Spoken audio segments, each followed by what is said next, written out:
All right. Welcome to the Sweat Equity podcast. Available online and all streaming services now, so that's pretty fun. Moving forward with it. Today's topic is something that we are currently living through right now, and we have lived through several times, and that is the unexpected expenses, holdups, delays of products and equipment and things like that, electrical and plumbing holdups, and the expenses that you just don't and the expenses that you just don't expect. So currently we are opening Seared Steak and Cocktails down the street from our Rabbit Hole location, and we are right in the middle of experiencing just about everything that I just named off. The good thing is we have experienced it before. It's not fun, but especially if you're going through it, if you're a first-time bar owner or a restaurant owner, it can be extremely discouraging and make you want to quit, honestly, because you just don't understand why things are going the way they are, because you had a plan and they do not go accordingly. So I think that we are, pressing forward, and luckily, God has seen us through these times on several different occasions. So we have a little bit more experience in that. So it's nothing that's necessarily keeping us awake at night. I hope it's not keeping you guys awake. I just at first, but then you kind of breathe. It's going to be okay. Yeah, I guess we can talk a little bit about Richardson and Mad Hatter, or Mad Hatter Richardson and Rabbit Hole, that we have experienced this on several different occasions on multiple levels, reaching hundreds of thousands of dollars and weeks, months of delays. So we are currently in mid-late October now. And when did we start this Seared project? March. Yeah. So we are still pressing forward, but it's just one of those things that we would have loved to be open by. My goal was to be open by June, July, and here we are 4 months later. Yeah. So, but again, we've experienced it, and if you're wondering why that is, a lot of it ends up being out of your hands, and those are just the frustrating times. And the whole point of this episode is I want you to understand, if that is what you're doing, if you're opening a new bar or restaurant and this is your first time and you've never experienced it, and you're not walking into a turnkey location, and even if you are walking into a turnkey location like we pretty much did in Richardson, and Jawan will talk about some of the hangups that he's had out there over the last few years, and the unexpected expenses that you have. And so I think a good starting point would be Rabbit Hole, because that has been probably our biggest one. If I remember, we got the lease and started working in January of 2021. Very first of February is when we got in there and started doing the demo and stuff. And we did a lot of that. Yeah, we did a lot of that our own. And we budgeted for... I think we started out between 125 and 150 is what we were looking at, and I think we blew that out of the water. We blew that out of the water. It ended up costing us about $500,000 to get it open and to where we wanted it to come. And then Richardson, we found that location, and it was already set up as a bar restaurant, and we purchased basically the equipment from a failing bar out there, but there was a lot of work to be done. And so, Jawan, I'll let you talk about that, from the floors to the building the back bar and the time that it took, because we moved Jawan out there and put him in an apartment above there because it's about an hour from where we're at now. So it was really important to have someone on site and to be able to manage that and run it. So I'll let you talk a little bit about Richardson and your experience out there as far as the unexpected costs, the delays, and everything that you experienced out there. I mean, just kind of to start with, it was probably the plumbing. Originally, we started trying to figure out why it was only hot water to half the building. So you come and find out that 2 tankless water heaters can't cover, was it 1,192 feet? You just can't do whatsoever. And so the health inspector came out just like, hey, you're not getting hot water in your restrooms. You definitely need it there, of course. And then on top of that, there was a leak in the office. And that leak started seeping through the wall, through the office. And whenever they did come out and fix the hot water heaters and switch it over to the 40-gallon tank or 50 gallons, whichever one it was, they didn't hook the piping up correctly. So that put a hold up on a lot of things there, just trying to have a functioning kitchen, office, whatever you want to call it. And then on top of that, we had the oil. I don't know if you remember that oil pipe that we took out to add the walk-in. Yeah, forgot about that. They left the reservoir / hose from there all the way that extended from one end of the building to the other end of the building. And so I had to get up there myself and cut that hose, and it was and fun. that was for the grease line, correct? That was the grease line, yeah. So that was a mess. I do remember that now. So that was also a problem, kind of hold up in the kitchen there as well too. And then the AC. The AC, man. Every other week there was like, hey man, why is it so hot up here? It's like, get somebody out. They're like, oh, we'll fix this. They pump it full of Freon, say it's good. A month later, hot. $2,000 later. Yeah. So anyway, we're trying to fix it. Like, even when while we were trying to open, we were trying to figure out what was going on there. And then the flooring. Yeah. Before we got in there, it was a tripping hazard pretty much. If you were to clean that floor or a little dirt got on it, somebody's falling. So we decided to go with a tile. And the tile we went with, we thought was, very similar to the one at Mad Hatter, which it's kind of hard to explain what that is, but it's perfect, I guess you could say. Do you have LVT there and then ceramic at Mad Hatter? Right. And then sure enough, 2 months in, and the floor's picking up, and you're like, all right, this is another thing we got to fix there. And then the leak that came from above the bar. So multiple places. Yeah, multiple leaks. Yeah. And it's just like all those things that kind of held up, and then you're like, well, we expected to spend this much. I think, Chris, I think we had a fourth partner that ended up not working out, but we won't speak on that. But I think you're going to have to come in pocket a lot more than you wanted to. I think that ended up costing me about $250,000 to get that open. Yeah. And that's one that you walked in and we really thought this is going to be simple because, the way it looked, it looked great. It was clean. It was taken care of. You expect to be able to not do a whole lot, but then you start seeing all these toilets, problems. There was all kinds of stuff that had to happen. You start seeing all these problems, like, no wonder they want it out. And that building was only, I think, 5 years old. 4 or 5 years old, when we moved in. So I think the lesson we learned there was really, come to find out a lot of the stuff in the build out was built out for residential, not commercial. So it's like one of the lessons that we really probably learned if we're ever in a space like that's like a mixed use development is have experts come in and go ahead and test like some of the things like is the hot water heater, is the plumbing, is the AC, is the electric, is it all ready for commercial stuff? Thoroughly check it. And the people before us didn't really use the kitchen. They used food trucks, remember? So when we got into the kitchen and added a pizza oven, a waffle maker, etc., that's when we realized like the electric couldn't keep up with it. And we kept causing the breaker to go off and everything. So stuff had to be redone again. And on a note to say that, I would highly, highly suggest don't go with the cheapest bid. Go with the most experienced company that you can.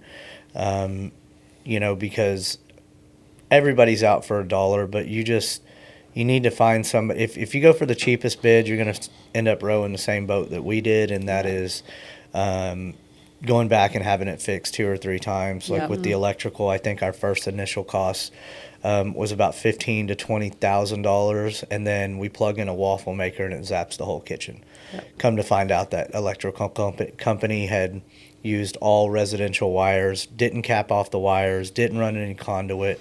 And when they came in, they basically told us it had basically God's miracle. We did not burn down the whole building. And so that also falls under, that would fall on our shoulders. The whole insurance, obviously that insurance wouldn't cover exactly what would have burned down probably. It's obviously a high rise with, four or five floors of apartments. And that's kind of, all of this is a lesson learned for sure. Even with Seared, we all went into Seared. We had, the HVAC company come in. We had electrical coming in. We had plumbing coming in. And Seared, just to give you guys a little bit of background, it was already a restaurant previous, and then had been opened up to a kolache shop, bakery kolache shop type deal. So they had a full functioning kitchen. They had all the equipment you would think. They had grills. They had ovens, they had this, that, and the other. And the analogy that I use is, and so we walked in and saw all of this stuff functioning. So it was working and in working order. But the analogy that I use is when you go look at a new home and you walk in the restrooms and you see a sink and you see a toilet and a bathtub, you assume there's drains under them, right? Now we have found ourselves in a predicament to where we went in and, there was a drain, but there was only one drain for the whole building. So when we asked the plumbers to come in and make sure that the plumbing was good, they tested the plumbing, and the existing plumbing was there and was good. But come to find out, it was nowhere near what it needed to be to function an entire restaurant. How they got away with that previously, I have no idea, but that has cost us, $30,000, something like that. So it cost us about $30,000 and months of delays, because not only did we have to pay for it, half the building, half the kitchen, should I say, had to be dug up, piped. Then here comes the inspections, then you wait on the city inspection 2 weeks after 2 weeks after 2 weeks for each inspection. And that has put us on a delay that we're currently back working, but that's only as of last week. So that has put a big damper on our opening time and the rest of our build out, because when you have half the space dug up and dirt and stuff in there, you can't really go in and start, doing the things that you need to do to get the restaurant prepped. So, again, the whole purpose of this episode is just really making sure that you do your due diligence, you get the knowledgeable people in there, not the cheapest people in there, but you get the people with the most knowledge, the most experience, that are going to shoot you straight and aren't out just for a buck. And I think another big thing is that we've already touched on is if you're budgeting, for $150,000 to get your location open, you might want to budget for about $200,000 or $300,000 more. Triple it. Yeah, and I know y'all are gonna think that we're crazy. Y'all are gonna think, no way, that's just y'all not doing the right thing. But there's just so many factors that change throughout a build out. I mean, you've built a home. KP designed and built her own home, and that did not come without the same sort of adversities, holdups, delayed, unexpected cost. I mean, she had to put about $40,000 worth of dirt in her backyard so it didn't flood her house. So those things that you don't expect, you look at things and think it is what it is, and you're going to be able to develop and go from there, and it just does not become that. Bailey, you can talk on Rabbit Hole a little bit about how, we were in there and we did a lot of the a lot of the demo ourselves. Yeah. We did as much as we could. And then down to the walls. I mean, there was pretty much only 3 walls left by the time we were done with it. We discovered it was it a gas station before? I don't even know, but we uncovered layers after layers, and that carpet coming up. I mean, we put hard work into that. We even reorganized where the bathrooms were, and again, it's like you walk into a house and you see a toilet and you see everything, and that plumbing's just fine. That toilet flushes, right? Well, then you get the traffic, and then you get everything rolling, and then, oh no, that plumbing does not work how it does. And you remember we had the bathrooms almost completely framed in, and the city came in and said, "No, You need another toilet. you need another toilet." And Yeah, so whenever people say, why is this one toilet so small? I always try to tell them, well, we had just one. Yes. Be thankful. Now there's two, so the line goes faster. But it's, because you had to put a second one in. There's always going to be something. There's always going to be changes. I mean, and that you have to roll with the punches, and you have to do it with grace and patience, and you just have to take it as a learning curve every single time, because there's always going to be some. And along with the cost, Chris said, hey, if you're budgeting for 150, just go ahead and say $500,000. That's along with your timeline too. So you want to be done in 6 months, go ahead and add 3 months to that, just to give you a little bit of grace. Now, through that 3 months, it's probably going to be about 4 or 5, but patience is key. Yeah, and I feel that's with everywhere. It's with houses. It's with just anything with construction. Building anything out. Yeah, Yeah. it always takes longer than you think. yeah, But like one thing that I think so we've kind of talked about some of the cons of it, but it'd be great to kind of go through like some of the pros, things that you can do during or things that you can help to For save sure. money. And Bailey kind of touched on, doing a lot of the demo work. So find a contractor that you trust that you can be like, hey, can we come in and do the demo work? Or here next week, we hope to start on brick veneering a wall. Yep. And we've worked with Wes, our contractor, on what are some of these things that we can help with, that we can do to lower those costs. And, it's good for us to learn that stuff too. it is. Absolutely. It is, and you can find out anything on YouTube. I'm not saying go try to run your electrical or plumbing, but No. you as far as demoing and the things that we're going to do, those are like Jawan and myself and Oscar spent a week and a half in there grinding the floors because we got a $15,000 bill or bid in order to grind the floors. So we just rented a diamond grinder and spent a week in there about 4 or 5 hours a day. Actually, probably longer than that. A long time. A day. We spent about a week and a half in there grinding and getting the floors where they need to be, and we've still got some work to do on them. But that was a big savings versus the $15K. I think it cost us $25,000 or $3,000 to rent the equipment. And just to touch on a few things again, if you guys want to hear about negotiating and stuff like that, she had mentioned the timeline and everything and what you can do to alleviate some of those costs. There's things like TI that you can request in a lease when you sign it, which is build out money for things that are going to stay there, HVAC, plumbing, things like that. You can also budget, or you can also negotiate free rent, which we've had free rent for the first 6 months of this process. So if you guys have any interest in learning how to negotiate a lease and the things that you can do, we can definitely make an episode on that. That is something that is so important that I've learned over the time, over the 4 leases that we've signed, that it is extremely important to know what you're doing when you go into to a lease and know how to read it, know how to negotiate it. There's so many different options. Obviously, the landlords are always going to be out to get their money, but what they want more so than anything is a successful business in there, because the last thing they want to do is continue to turn over a spot and find new tenants. So if you guys have any interest in how to negotiate a lease terms, you don't have to be locked in for 10 years. You can do a 5-year with a 5-year option, things like that. There's a lot of things in a lease that you can negotiate. So I highly, highly recommend that you look into that, do your research on what you can negotiate. Again, the landlord may not say yes, but it's always going to be a no if you don't ask. So that is a really, really important thing, because right now, like Richardson, this is before I even thought to negotiate free rent. So we paid $85,000 in rent before we ever even opened.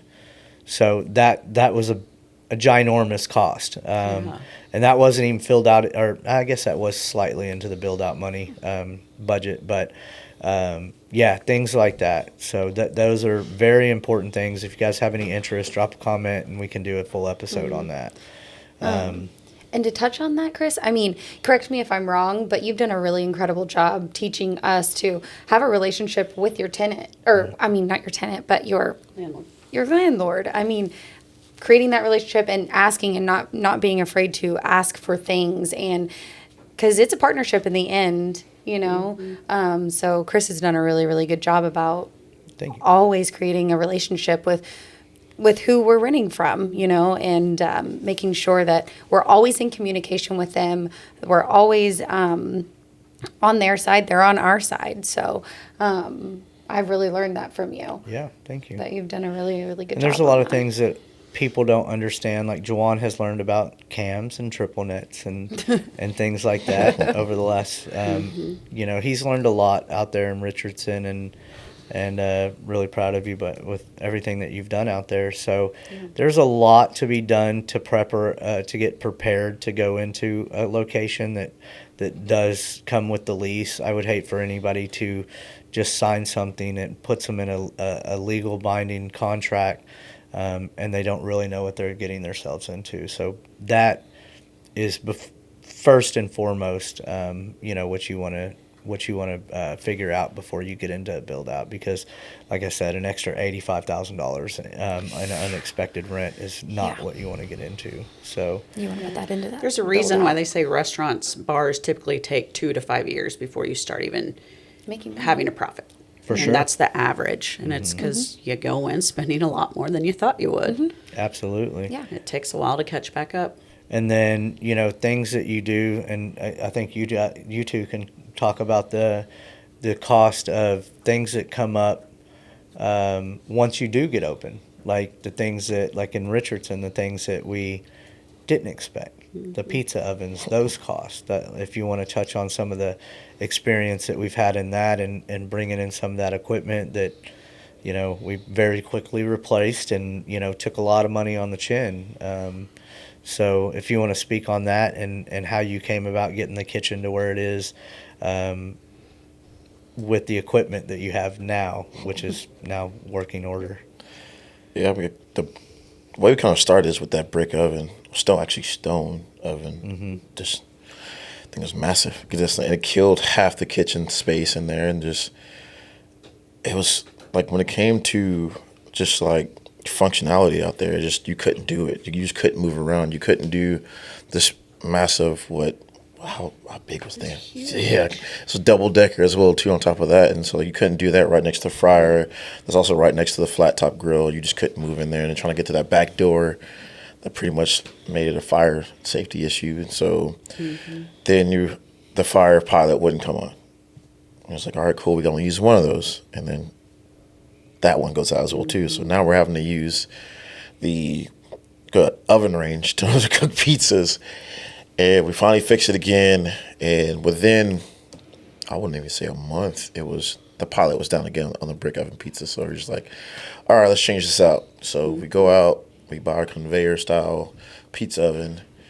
It lasted for probably a good year, and then it killed the power and the circuit board. And so we actually had to have Protec Electric come out and help us out with that one, because we couldn't figure out like what was, you know, why was it still killing the electric? Why was it still flipping everything in the kitchen? And the same breaker that it was on actually shared with the prep station, as well as the fryer area as well too. So there was no power on that side whenever that oven. So then it just stopped working. How much money do you think that we've rotated through that kitchen to get it to where, you know, we're what, two and a half years in now? And we've got including adding the Vinahood piece that we had to. Well, we've had 3 pizza ovens. Three pizza ovens, adding to the Vinahood. Electric has been done twice. Yeah, electric been done twice. We had to replace the fryer. We had to replace 4 or 5 tables. Yeah. I mean, a lot of 150 easily. Yeah. Easily, Yeah. I would say that much. Close to it, if not. So what do you think you've learned from that? Don't open the kitchen. No, it's just the biggest thing I learned on top of that, which I kind of already knew, is that something is just out of your hand. You know, you just gotta trust and believe that it'll get through it, and just. I think a good lesson learned too is do your research on the equipment that you're going to put in there. Again, if you're on a budget and you're a tight budget, I'm not going to say don't buy used. Yeah, no, absolutely not. But make sure you know what you're getting when you buy it, because that can definitely, you don't want to have a full pizza menu like we had, and then have days where we had pizza Fridays, where we did $12 pies, large pies, and our pizza oven doesn't work. Right. That's a big deal, and you only have people only give you so many chances. So I think that's a really important thing to think about whenever you're looking for and buying your equipment, and bringing that stuff in, is to make sure everything is properly set up, properly working. And again, I don't want to deter you, because again, opening a location, you do have to buy used sometimes to, supplement costs that you didn't expect elsewhere. But just be very cautious. If you can get things with warranties and new equipment, that's your best route. And you have to, typically, if you move it though, the warranty is voided. So if it has a warranty, reaching out to the manufacturer and making sure that it's not voided if you move it. And if it is, exactly. So people don't typically think about that. Yeah. But having like a lot of times restaurants will keep their maintenance, like a regular maintenance on it, and then they keep the paperwork for that. So even asking for that if you're buying equipment that's used is very, very beneficial. Right. It's just like checking like everything, electrical, how it works, what more do you need to add, what do you need to take away. Spacing is another big thing as well too. Spacing. So if you're not measuring the right thing, it'll kill your kitchen. 100%. And have the right plugs. Right. Yeah. Right. Because some of them just need more juice. Yeah. So I like I said, I don't think this episode needs to be too long. I think the real main thing that we want to get across is, if you think that you're going to go sign a lease, and you have if you're going to get in there and you say, oh, we'll be open in 2 or 3 months, you might want to prepare for 5 or 6 months. If you think you're going to get it at $150K, you might want to budget for closer to $500,000. And again, I know that sounds so far-fetched, but I'll give an example. A very successful bar and restaurant owner, Emil, here in Fort Worth. He owns a lot of bar and restaurants and has for a couple of decades. Very, very successful man. And a mentor of mine when I have questions. Y'all remember when we were going to get the other location for Rabbit Hole that was 5,300 square foot? Yes. Yeah.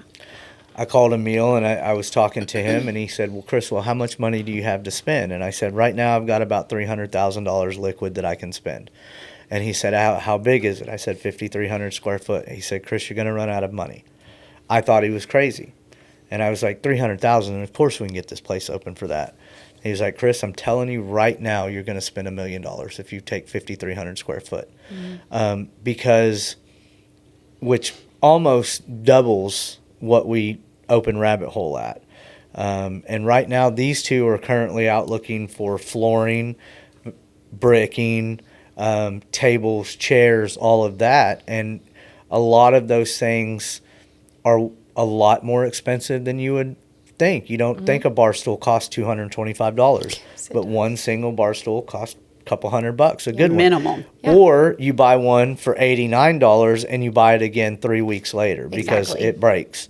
And that is not, we went through 40 bar stools at Rabbit Hole before we finally said, okay, let's get the ones that we know work. Let's get the standard high dollar durable bar stools. Yes. So I think our point in this episode is really make sure that you do your due diligence, do your research, and highly over budget. And I will go back to Emil. He was dead right on that. 5,300 square foot versus the 1,900 square foot that Rabbit Hole was. It's 2,200 square foot now with the patio added. Patio was $75,000 to add on that. you know. So y'all are wondering where we went from 125 or 150 to $500,000. It was the extra $20,000 that the plumbing cost when the city told us we had to add another toilet in each restroom. Those are the things that you don't expect. Those are the things that you don't budget for. And then once you finally do get open, you have to have operating capital. You can't just open with no money in your bank account because you have bills to pay. You have, supplies to buy, and you have to buy your inventory. And I think, does anybody remember what our opening inventory was for either one of the locations? I want to say for liquor it was $19,000. I can't speak on beer, but that was just our liquor order was $19,000 original. So imagine a restaurant too. Yeah, Richmond, Yeah. we're close to the 40 mark. Yeah. Between Yeah. beer, liquor, Okay. food, Yeah. equipment. Okay. Yeah, we're close to the 40. And you're in high hopes that you open the doors and all of that money generates itself back. And I will say that fortunately for Rabbit Hole, it really did but that is a very, very unique situation. I will say, we spent over a decade building our business at Mad Hatter Fort Worth, which is only about a half a mile to a mile away from Rabbit Hole, to build the clientele, and everybody wanted to see us successful, and we still have had, they still bounce between the two. But that is a very, very unique situation, and I think actually this would be a great thing for any one of y'all to touch on, is how we went from, opening our doors in 2021, doing almost $2 million in business, our first year in business, which is unheard of, to opening Richardson, where we didn't know anyone, where we didn't have a following, and the struggle that was. Opening without operating capital was not an option out there because, whereas we're doing, really great numbers in Fort Worth, we moved to Richardson and put our location out there and doing a quarter of what we do at Rabbit Hole. So now, of course, our business is built up. We're doing over $1 million out in Richardson. So kudos to you guys. Y'all have done an incredible job putting that together. So I just want y'all to understand that when people tell you that nothing good comes easy, that is 100% true. Yeah. And we are living testimonies of it. We are living it currently right now. We've had 3 to 4 months worth of delays. We've had, thousands and thousands of dollars spent out that we didn't expect to spend. And now we're already out of our free rent. Luckily, like Bailey touched on earlier, the relationship with your landlord is extremely important. And he is generous enough to where we're only paying half rent right now until we get open. But you can't plan for a car running through the building, Twice. We had a car run through the building twice now at Seared. So you can't plan for these things, but they cause delays, and delays cost a lot of money. So I think that our main point in this is just make sure you know what you're getting into.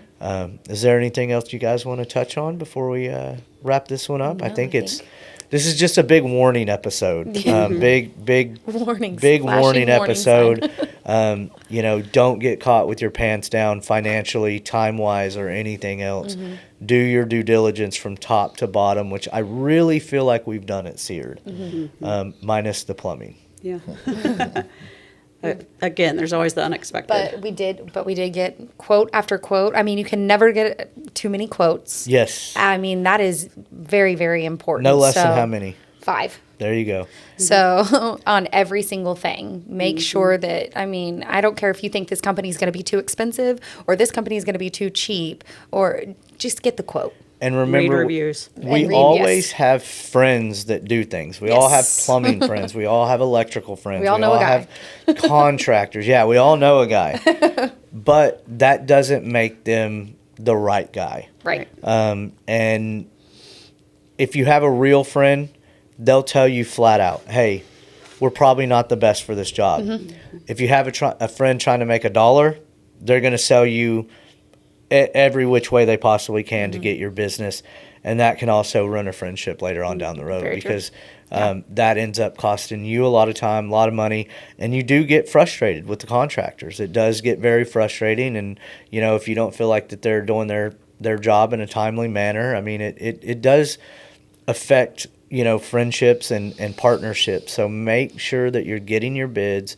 Like they said, read the reviews, contact people, make sure that they were very happy with the work and that you're going to get what you're paying for. Because if not, you're going to pay for it 2 or 3 more times over. Yep. Is that Yeah. fair to say? It is, absolutely. All you, right. So you need money, patience, Yes. expertise, and faith. And a lot of faith and a really so great much team faith. around you. And Yeah. again, like I said, fortunately for me, I don't lose sleep over this situation with Seared. God has seen me through this situation time and time again now. So the proof is in the pudding to me and to these guys. But if you're new at it, it'll test your faith, it'll test your patience, and it will definitely test your wallet. So we have fortunately done all of this stuff without taking out big loans or anything like that. Yeah. That is something that is completely up to you. A lot of people like to spend other people's money. I don't personally like owing people money. But again, if you can get it at a good rate, I would suggest that.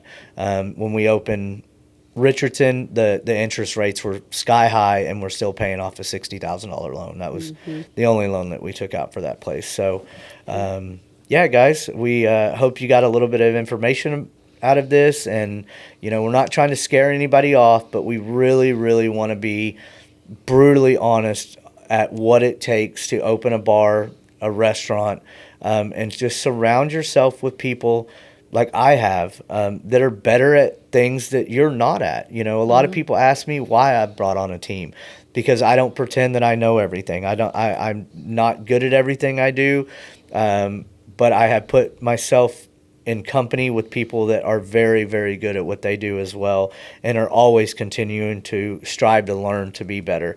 And I learn a lot from them, and I hope that y'all learn a lot from me. And I hope y'all learn a lot from us as well. We're literally here just to help you guys, guide you any way we can. So if you have any questions, comments, anything like that, again, if you want to learn how to negotiate a lease, we'll do an episode on that if requested. But you can find us on all the main streaming platforms now, which is really cool. And we are the Sweat Equity Group.